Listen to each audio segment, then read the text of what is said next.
关注总舵主，啥菜你都会煮。Hello， 大家好，五花肉怎样做才最好吃呢？这道菜是我最爱的一道菜。今天我用这一个五花肉和线椒做一个非常下饭的青椒回锅肉。大家可以看一下我是怎样操作的。首先五花肉给它凉水下锅，然后再加一点葱、姜，再来一点料酒，可以起到去腥的作用。盖上盖子，小火煮2刻钟。趁着这个时候，我们准备一点配料。线椒洗干净之后，我们把它切成滚刀块，然后装起备用。这个时候我们再切一点小米辣，搭配一下颜色，从中间切开就可以了。大蒜子我们去掉头部，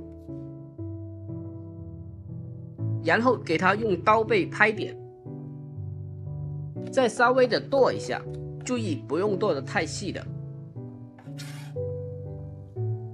我们再准备一点适量的黑豆豉备用。煮熟后给它捞出来，给它放凉后切片，然后给它切成厚的大薄片，注意厚薄一定要均匀。想学做菜的，点我头像旁边的加号，收藏这本活菜谱，已经更新了200多道菜，方便你以后查找。切成薄片之后装起备用。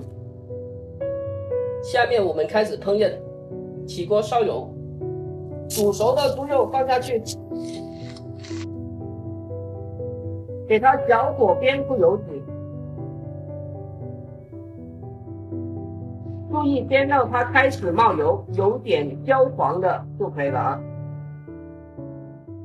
这个时候下我们的蒜蓉还有那个豆豉，继续给它煸炒出香味。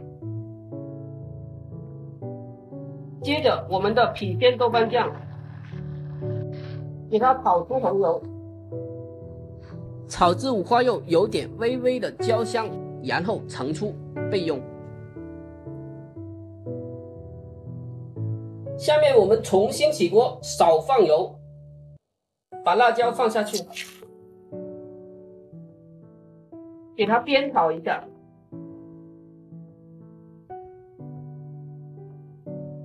加一点点盐哦，增加它的底味。把辣椒太呛了，辣椒炒软之后，把五花肉回锅，加一点蚝油、生抽调味，再来一点白糖，不用再放盐了哦，因为那个豆瓣酱其他的都有盐分的了。调味后，我们开大火，给它炒出锅气。大家看一下，现在是否超级的有食欲？我已经一边炒一边流口水了。我们大火翻炒至隔壁老王都闻到香味为止，就可以出锅了。最后出锅装盘。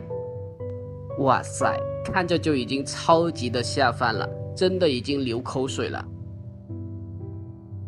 就这样，我们这一期的尖椒回锅肉就制作完成了。不知道大家有没有觉得超级有食欲呢？反正我就爱这一口，真的非常的下饭。不说了，这一道菜必须得干3大碗米饭。喜欢的可以双击加关注，我们下期再见。